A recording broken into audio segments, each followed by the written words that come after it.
శ్రోతలకు స్వాగతం. ఈరోజు సంస్కృతి ఛానల్లో భాగంగా యోగముల గురించి తెలుసుకుందాం.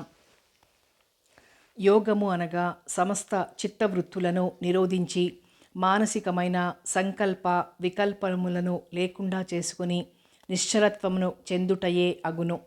యోగః చిత్తవృత్తి నిరోధకః పతంజలి మహర్షి గారు సెలవిచ్చారు. సమస్తములైన ఇతర చిత్తవృత్తులన్నింటినీ దైవచింతన మినహా నిరోధించుటయే యోగము. యోగస్థః కురు కర్మాణి సగం త్యక్త్వా ధనంజయ సిద్ధ్య సిద్ధ్యో నమో భూత్వా సమత్వం యోగ ఉచ్యతే. భగవద్గీత ఉవాచ. ఎప్పుడెప్పుడు ఏ ఏ కర్మలను ఆచరింపవలైనో ఆ సూక్ష్మమును తెలుసుకొని ఆయా కర్మలను శక్తివంచన లేకుండా ఆచరించుచు అవి ఫలించినను ఫలించకపోయినను సమత్వ భావమును కలిగి ఉండుము. ఫలితముననుసరించి కలుగు సుఖదుఖములకు అతీతముగా ఉంటూ రెండింటి యందు సమభావము కలిగి ఉండుటయే యోగము అనబడును. మనస్సును ఆత్మయందు స్థిరపరచుటయే యోగము, లేక జీవ పరమాత్మల యొక్క సంయోగమే యోగము. ఇట్టి స్థితి స్థితప్రజ్ఞత్వము. కఠోపనిషత్తులో ఈ విధముగా చెప్పారు. బాహ్య అభ్యంతరేంద్రియముల వలన మనస్సును చంచలపడనీయక మనోనిగ్రహముతో నిశ్చలమైన విధితో ఏకాగ్రతతో ఉండుటయే యోగము. అనగా మనస్సును ఇంద్రియ లోలత్వము నుండి మరల్చి పరమాత్మయందు నిశ్చల బుద్ధితో లగ్నమునర్చుటయే యోగము అని చెప్పబడినది. మోక్ష సాధనకు యోగము ఒక చక్కని మార్గము. యోగ జ్ఞానమును పొందాలంటే మనస్సే ఏకైక సాధనము. మనోనిగ్రహముతో ఏకాగ్రతా శక్తిని సక్రమమైన మార్గమునకు తెచ్చి అంతఃప్రపంచము వైపునకు మరల్చినప్పుడు ఆత్మ విషయమై మనకు ఎన్నో కొత్త విషయములు తెలుస్తాయి. అదే ఆత్మజ్ఞానము. చిత్తవృత్తులను అరికట్టి మనస్సును అంతర్ముఖము చేసి సర్వ మానసిక శక్తులను ఏకాగ్రతకు తెచ్చి ఆత్మజ్ఞానాన్ని పొందటం అంత సులభమైన పని కాదు. దీనికి ఎంతో నమ్మకము, ఆత్మవిశ్వాసము, ఎడతెగని తీవ్ర కృషి, గురువు యొక్క అభిమానము, అన్నింటికీ మించి దైవకృప చాలా ముఖ్యము. అసలు ఇటువంటి ఆత్మజ్ఞానము వలన ప్రయోజనం ఏమిటి అని ఎవరన్నా ప్రశ్నించవచ్చు. ఆత్మజ్ఞానము వలన నిష్కల్మషమైనది, నిత్యమైనది, నాశనరహితమైనది, పరిపూర్ణమైనది, సర్వోత్కృష్టమైనది అయిన దైవత్వమును దర్శించెదము. దుఃఖమునకు ప్రధాన హేతువులు భయము, తీరని కోర్కెలు. ఇవి రెండు లేనిచో, భయము దుఃఖము లేనిచో సర్వం ఆనందమయమే. మృత్యువనున్నది మిథ్య అని తెలియగానే మరణ భయం తొలగిపోవచ్చున్నది. పరిపూర్ణుడను అని తెలియగానే వ్యర్థవాంఛలు తొలగిపోవచ్చున్నవి. ఈ రెండు సందేహములు తీరిన వెంటనే మనము ఈ పంచభూతాత్మకమైన శరీరమందుండగానే మనలోని సర్వ దుఃఖములు నశించి సంపూర్ణమైన ఆనందమును పొందెదము. ఇంతకన్నా మానవ జీవితమునకు కావలసినది ఏమున్నది? భౌతికమైన ఎన్ని సుఖ సంపదలు ఉన్నా మనము సంపూర్ణ ఆనందమును పొందలేము. ఆధ్యాత్మిక మార్గమున పయనించి మనోనిగ్రహాన్ని సాధించిన వ్యక్తే నిజమైన సంపూర్ణ ఆనందమును పొందగలడు. యోగములు 7 విధములు. వీటి అన్నింటి యొక్క ఫలితము ఒక్కటే. అది కైవల్య రూపమగు ఆత్మసాక్షాత్కారం. ఒక్కొక్క సాధకుడి ప్రవృత్తిని బట్టి, శక్తిని బట్టి మార్గములు వేరువేరుగా ఉండును. ఇప్పుడు యోగములు విధములు తెలుసుకుందాం. 1 రాజయోగము, 2 హఠయోగము, 3 కుండలిని యోగము, 4 మంత్రయోగము, 5 లయయోగము, 6 కర్మయోగము, 7 భక్తి యోగము. ఈ 7 యోగముల గురించి క్లుప్తంగా తెలుసుకుందాం. 1 రాజయోగము, జీవేశ్వర్యకమును బోధించు సమాధి మార్గము. మిగిలిన అన్ని యోగములలోనికి ముఖ్యమైనది కావుననే దీనికి రాజయోగము అని పేరొచ్చింది. ఈ రాజయోగమునకు ధ్యానము ప్రధానము, సమాధి సిద్ధియే ఆదర్శము. మనస్సును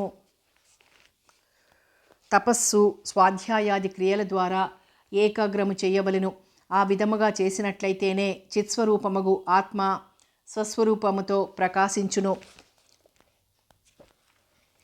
2 హఠయోగము, ఆసన ప్రాణాయామములను ఆధారం చేసుకుని హఠయోగం ఏర్పడినది. హ అనగా సూర్యనాడి, ఠ అనగా చంద్రనాడి. అంటే హఠ అనగా సూర్య చంద్ర నాడుల యొక్క సమగ్యోగ్యము, క్రమమైన నడక అని అర్థము. ఈ రెండు నాడులను క్రమముగా స్వాధీనం చేసుకుని ఉచ్ఛ్వాస నిశ్వాసలను బంధించి బుద్ధిని నిశ్చలము చేసి సమాధి స్థితిని పొందుటయే హఠయోగ లక్షణము.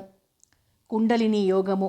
వెన్నెముకకు రెండు పక్కల ఎడమవైపున ఇడ అనగా చంద్రనాడి, కుడివైపున పింగళ అనగా సూర్యనాడి అను రెండు నాడులు మూలాధారమునందు బయలుదేరి పైకి పోవుచుండును. సుషుమ్న అను సూక్ష్మనాళము మూలాధారము నుండి శిరస్సునందున్న సహస్రారము అంటే బ్రహ్మరంధ్రం వరకును వెన్నెముక మధ్యలో వ్యాపించి ఉన్నది. మూలాధారమునందు కుండలిని అను అత్యద్భుతమైన శక్తి చుట్టుకుని పామువలే నిద్రించుచుండును.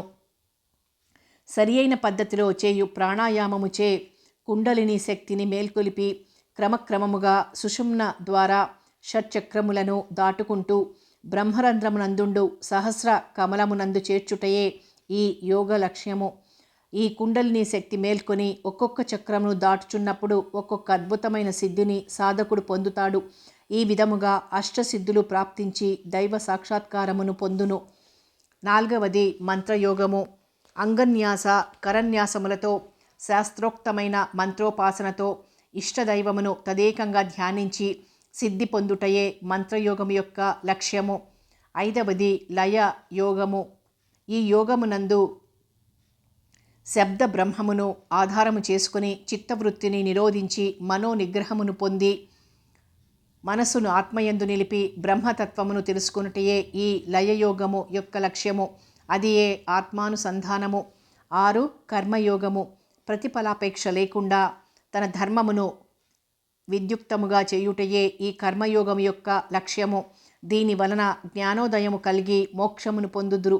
ఇందు ప్రవృత్తి నివృత్తి అను రెండు మార్గములు కలువు. జ్ఞానోదయం అయినను కర్మలను వదలక తత్సంబంధమైన పుణ్య పాపముల యొక్క బంధనాలకు చిక్కక నిష్కామంగా కర్మలను జీవితాంతము ఆచరించుటయే ప్రవృత్తి మార్గము. గృహస్థాశ్రమమునందు ఉంటూ ఆచరించు విధానము. జ్ఞానోదయము అయిన తరువాత సర్వ విధములైన కర్మలను వదిలివేయుటయే నివృత్తి మార్గము అంటే సన్యసించుట. 7 భక్తి మార్గము అనగా భక్తి యోగము. తన సర్వస్వమును అమితమైన ప్రేమతో సర్వధర్మములను వదిలి నిర్హేతుకంగా భగవదర్పణ గావించి ఆ సర్వేశ్వరుని శరణువేడుట. ఈ విధమైన ఆత్మార్పణ వలన ఆ సర్వేశ్వరుడు మనలను సర్వ పాపముల నుండి విముక్తుని చేసి మోక్షమును సంగును. ఏ విధమైన యోగ మార్గమును అనుసరించినను యోగము యొక్క ముఖ్యోద్దేశము ఇంద్రియములను బాహ్య జగత్తు నుండి అంతర్ముఖమునర్చి పరమేశ్వరుని యందు లయమునర్చి దృఢతర నిశ్చల నిర్వికల్ప అఖండ శాశ్వతానంద స్థితిలో ప్రశాంతముగా ఉండుటయే అగును. శాస్త్ర విజ్ఞాన దృష్టితో ధ్యాన యోగమును పరిశీలించిన ఎడల ఈ క్రింది విషయములు తెలియచున్నవి. మనము ధ్యానంలో ఉన్నప్పుడు ప్రాణవాయువు యొక్క అవసరము చాలా వరకు తగ్గును. శరీర అవయములకు కూడా పని తగ్గును. ఈ విధముగా శరీరములో శక్తి కేంద్రీకరింపబడును. రక్తనాళములకు కూడా పని బాగా తగ్గును. శ్వాస యొక్క అవసరము కూడా తగ్గును. మెదడులోని ఆలోచన తరంగముల తీవ్రత తగ్గుముఖమునకు వచ్చును. ఈ అన్ని పరిస్థితుల వలన మనలో ప్రశాంతత ఏర్పడి మనోనిశ్చలత్వము కలిగి పరిశుద్ధ భావములు తప్పనిసరిగా కలుగును. మనశ్శాంతి కలిగి శరీరమునకు పూర్తి విశ్రాంతి కలుగును. ఈ విధమైన శారీరక మానసిక విశ్రాంతి మానవ వికాసమును కలిగించి వ్యక్తిత్వమును పెంపొందించునని శాస్త్రజ్ఞులు పేర్కొనుచున్నారు. మరియు శాంతము, వినమ్రత, ఆత్మవిశ్వాసము, కార్యదీక్షతల వలన ఉద్రేక స్వభావము, హింసా ప్రవృత్తులు ఉండవని కూడా చెప్పుచున్నారు. యోగమును సాధించుటకు ముందుగా అష్టాంగ యోగములను సాధన చేయవలను. యమము, నియమము, ఆసనము, ప్రాణాయామము, ప్రత్యాహారము ఇవి బాహ్యేంద్రియ ప్రపంచముతో చేరి ఉండునవి. ధారణము, ధ్యానము, సమాధి ఇవి కేవలం మనస్సునకు సంబంధించినవి అగుట చేత అంతరంగములు అనబడును. 1 యమము. అహింస, సత్యము, అస్తేయము, బ్రహ్మచర్యము, అపరిగ్రహము అను సద్వత్తులను ఆచరించవలెను. వీటి వలన చిత్తశుద్ధి కలుగుతుంది. మనోవాక్కాయ కర్మల ఏ విధముగానూ ఏ విధమైన జీవికి బాధ కలిగించకుండా ఉండుటయే అహింస. దీనిని మించిన ధర్మము వేరొకటి లేదు. ఇతర జీవికి తన వల్ల ఏ విధమైన హాని కలగకపోతే దానివల్ల ఆ వ్యక్తికి దివ్యమైన ఆనందం కలుగుతుంది. సత్యము వలన కర్మ ఫలములను పొందుదుము. ఉన్న విషయములను ఉన్నట్లు తెలుపుటయే సత్యము. దొంగతనముగా కానీ దౌర్జన్యముగా కానీ ఇతరుల సొత్తును గ్రహింపకుండుటయే అస్తేయము. దీనివలన మనక్లేశములు కలుగవు. సర్వకాల సర్వావస్థలయందును మనోవాక్కాయ కర్మలయందు పరిశుద్ధతను కలిగి ఉండుటయే బ్రహ్మచర్యము. దీనివలన చంచలత్వము తగ్గి మనోనిబ్బరము ధైర్యము అలవడతాయి. ఎంతటి క్లిష్ట పరిస్థితులలోనూ ఇతరుల నుండి ఏ విధమైన కానుకలను స్వీకరించకుండుటయే అపరిగ్రహము. ఇతరుల నుండి కానుకలు స్వీకరించుట వలన హృదయ దౌర్బల్యం ఏర్పడి అల్పత్వము అలవడి అస్వతంత్రుడగును. రెండవది నియమము. శరీర బాహ్యాంతరములయందు శుచిగా నుండుట, సంతోషము, తపస్సు, స్వాధ్యాయము, ఈశ్వర ప్రణిధానములను ఆచరించవలెను. ఉపవాసాధికములచే ఇంద్రియ నిగ్రహము కలుగుతుంది. వేదాధ్యయనము వలనను మంత్ర జపము వలనను శరీరమునకు స్వస్థత చేకూరి మనస్సునకు సాత్వికత్వం అబ్బుతుంది. శౌచము 2 విధములు. శారీరకమైనది బాహ్య శౌచమని, సత్వాది సద్గుణములచే అంతర్ ఇంద్రియములను శుద్ధివనర్చుట అంతఃశౌచమని అందురు. ఈ 2 విధములైన శౌచములు చాలా ముఖ్యము. యోగి కావలసిన వ్యక్తి బాహ్యాంతరములు రెండింటి యందును తప్పనిసరిగా శుద్ధుడై ఉండవలెను. మూడవది ఆసనము. పూజ, జప, ధ్యానాదులయందును శరీరమును స్థిరముగా ఉంచుట, అనగా రొమ్మును, భుజములను, తలను స్థిరముగాను నిబ్బరంగాను నిలిపి శరీరమును సుఖముగా ఉంచవలెను. ఈ విషయము శరీరాసనములు అను అధ్యాయమునందు వివరింపబడినది. ప్రాణాయామము. ఉచ్ఛ్వాస నిశ్వాసలను మన అధీనమునందు ఉంచుకొనుట. ఈ విషయము గుర్తుంచుకొనవలెను. ప్రత్యాహారము. సహజంగా ఇంద్రియములు బహిర్ముఖములై బాహ్య విషయములందు ఆసక్తి కలిగి ఉండును. అట్టి ఇంద్రియములను బాహ్య విషయముల నుండి మరల్చి అంతర్ ఇంద్రియములయందు లగ్నపరచుటకు ఆ ఇంద్రియములను వశపరచుకొనుటయే ప్రత్యాహారము. 6. ధారణము. ఇంద్రియములను వశపరచుకొనిన తరువాత స్థిరపడిన మనస్సును ఒకే లక్ష్యముపై చలనము లేకుండా, అంటే ఏకాగ్రతగా నిలుపుట. హృదయ కమలమునందు గాని శిరస్సునందలి సహస్ర కమలమునందు గాని మనస్సును నిలుపవలెను. ముందుగా నీ ఇష్ట దైవ విగ్రహము మీద నిలుపుకొని ఆ విగ్రహమునందు మన మనస్సు స్థిరపడిన తరువాత పై విధముగా ఆచరించుట క్రమమైన సులువైన పద్ధతి. ఈ విధమైన ధారణ సక్రమమైన పద్ధతిలో అవలంబించినచో మన మనస్సు నుంచి ఇతర వ్యాపకములు పూర్తిగా తొలగిపోయి మనస్సునకు స్థిరత్వం ఏర్పడును. అప్పుడే మన మనోభావన పరిశుద్ధమై పరాత్పరుని దర్శించుటకు వీలైన మార్గం గోచరించును. 7. ధ్యానము. సరియైన ధారణ అవలంబించితేనే ధ్యానం కుదురుతుంది. ధ్యేయాకారము ఒక్కటే మన మనస్సునందుండుటయే సరియైన ధ్యానము.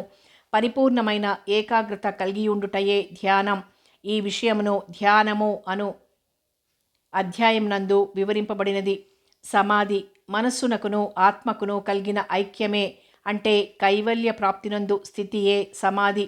జీవాత్మ పరమాత్మలనడి రెండింటి యొక్క ఐక్య సంబంధము వలన ఇతరములైన సమస్త సంకల్పములు నశించును. అట్టి నిర్వికార స్థితియే సమాధి. ధారణ, ధ్యానము, సమాధి స్థితులకు చాలా దగ్గర సామీప్యమున్నది. సూక్ష్మముగా చెప్పాలంటే ఒక ధ్యేయంపై మనస్సును 12 క్షణముల కాలము నిలుపుట ధారణ. ఇట్టి 12 ధారణలు ధ్యానమగును. ఇట్టి 12 ధ్యానములు చేసినచో సమాధి సిద్ధించును. ఈ విధముగా అష్టాంగ యోగములను క్రమముగా అభ్యాసము చేసినచో సాధకుడు పూర్ణ యోగి అయి పరాత్పరుడగు సర్వేశ్వరుని తప్పనిసరిగా దర్శించగలుగును. భగవద్గీతలో కృష్ణుడు ఈ విధముగా చెప్పి ఉన్నాడు. అర్జున, యోగి అనువాడు తపస్సులు చేయువాని కంటెను, శాస్త్రజ్ఞానము కలవారి కంటెను, కర్మలు చేయువారి కంటెను కూడా శ్రేష్ఠుడు. కావున నీవు యోగివి కమ్ము. యోగమనగా పంచేంద్రియములను కళ్ళు, ముక్కు, చెవులు, నోరు, చర్మము, మనస్సును నిగ్రహించుకుని బుద్ధిని నాలో ఐక్యము చేయుటయే అగును. ఈ విధముగా అచంచలమైన భక్తితో పరిపూర్ణ విశ్వాసంతో ఎవరు నన్ను ధ్యానించుచుందురో అట్టివారే యోగులలో ఉత్తములు. అనేక జన్మల ఫలితముగా లభించిన జ్ఞానము ఫలితముగా యోగము లభ్యపడును. కానీ అట్టి జ్ఞానము యావత్తు యోగాభ్యాసము వలన ఒకే జన్మలో లభ్యపడును. దృష్టిని నాసికాగ్రమున నిలిపి ఇటు అటు చూడకుండా నియమపూర్వకమైన శ్రద్ధతో కొన్ని రోజుల అభ్యాసము చేయగా మనసు ఏకాగ్రత చెంది ఆధ్యాత్మిక సాధనను వృద్ధి చేయును.